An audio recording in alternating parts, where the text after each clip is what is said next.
Hello friends, आज आपण जे उरलेले ब्रेड असतात शेवटचे ते तुम्ही नेहमीच टाकून देत असाल त्याच्यापासून आज आपण डेझर्ट बनवणार आहोत। त्यासाठी सगळ्यात पहिल्यांदा एका वाटीमध्ये 1 चमचा इतकी कस्टर्ड पावडर घेतलेली आहे।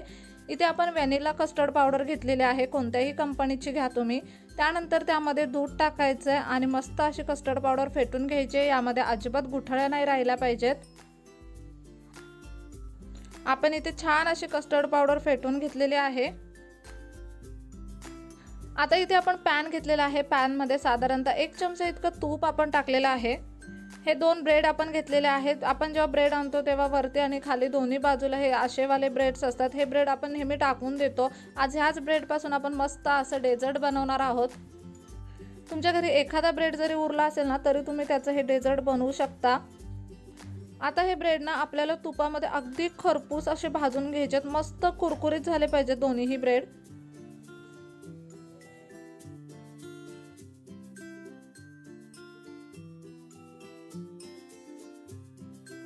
ब्रेड खरपूस करून घेणं हेच आपल्याला इथे इम्पॉर्टंट आहे।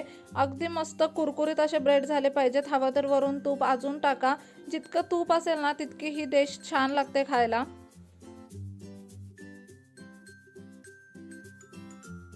इथे तुम्ही पाहू शकता आपण भरपूर असं तूप या ठिकाणी वापरलेलं आहे आणि ब्रेड सुद्धा अगदी खरपूस असे भाजून घेतलेले आहेत। हे ब्रेड आता एका प्लेटमध्ये बाजूला आपण काढून ठेवूयात। त्यानंतर आपण आता पुन्हा तेच पॅन घेतलेला आहे। पॅन मध्ये आपल्याला आता दूध टाकायचं आहे। तुम्हाला किती दूध पाहिजे, किती प्रमाणामध्ये हे डेझर्ट बनवायचं त्या अकॉर्डिंग दूध घेऊया आपण इथे साधारणतः 1 वाटी इतकं दूध घेतलेलं आहे। त्यामध्ये आपण अर्धा चमचा साखर टाकणार आहोत। छान असं गोड बनवणार आहे आपण हे डेझर्ट। आता ह्या दुधामध्ये आपल्याला साखर व्यवस्थित अशी विरघळून घ्यायची आहे।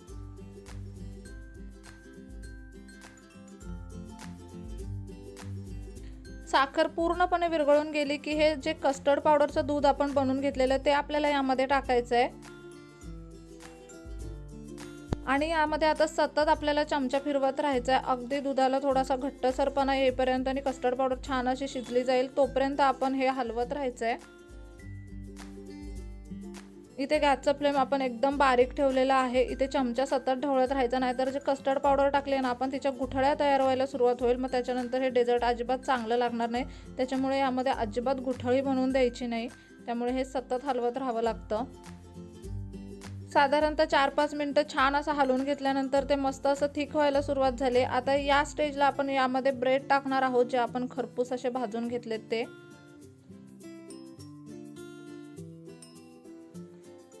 आता हे जे दूध आपण बनवून घेतले त्यामध्ये पूर्ण हा ब्रेड आपल्याला डिप करून घ्यायचा। अशा पद्धतीने चमच्याच्या साहाय्याने वरून सुद्धा तुम्ही टाकून घ्या। आता साधारणतः 2 ते 3 मिनिटं आपल्याला हे सुद्धा छान असं शिजवून घ्यायचंय। मस्त दूध मुरून जाईल पूर्ण त्या ब्रेड मध्ये।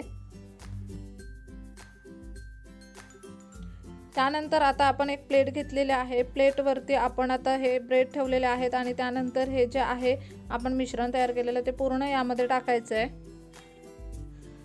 हे कस्टर्ड मिल्क आपल्याला खूप जास्त घट्ट सुद्धा नाही करून घ्यायचं आहे, कारण की ते आपल्याला आता थंड करून घ्यायचं आहे आणि थंड झाल्यावरती ते ऑलरेडी आपोआप घट्ट होतं। यावरती आता आपण टूटी फ्रुटी टाकलेली आहे आणि साधारणतः फक्त 10 मिनिटांसाठी आपल्याला हे फ्रीज मध्ये ठेवून द्यायचं आहे।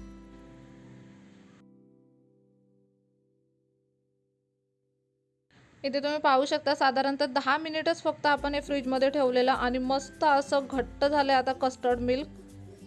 त्याचा कलर सुद्धा बदलला आणि दिसायला सुद्धा छान दिसतंय। इथे तुम्ही कन्सिस्टन्सी पाहू शकता। ब्रेड सुद्धा किती छान असा मुरलाय दुधामध्ये आणि हे जे कस्टर्ड मिल्क आपण बनवलेलं ते सुद्धा अगदी मस्त थिक असं झालंय। हे वालं डेझर्ट ना खरंच खूप इन्स्टंट बनतं आणि दिसायला सुद्धा छान दिसतं। तुम्ही इथे ब्रेडला कट करून सुद्धा हे बनवू शकता, म्हणजे छान असा शेप सुद्धा येईल। खूप सोप्या पद्धतीने हे बनतं। नक्की ही रेसिपी घरी ट्राय करा। व्हिडिओ कसा वाटला कमेंट बॉक्समध्ये नक्की सांगा। चला तर मग पुन्हा भेटू अशाच एका नवीन व्हिडिओ सोबत। तोपर्यंत मस्त खा, भरपूर फिरा आणि आनंदी राहा।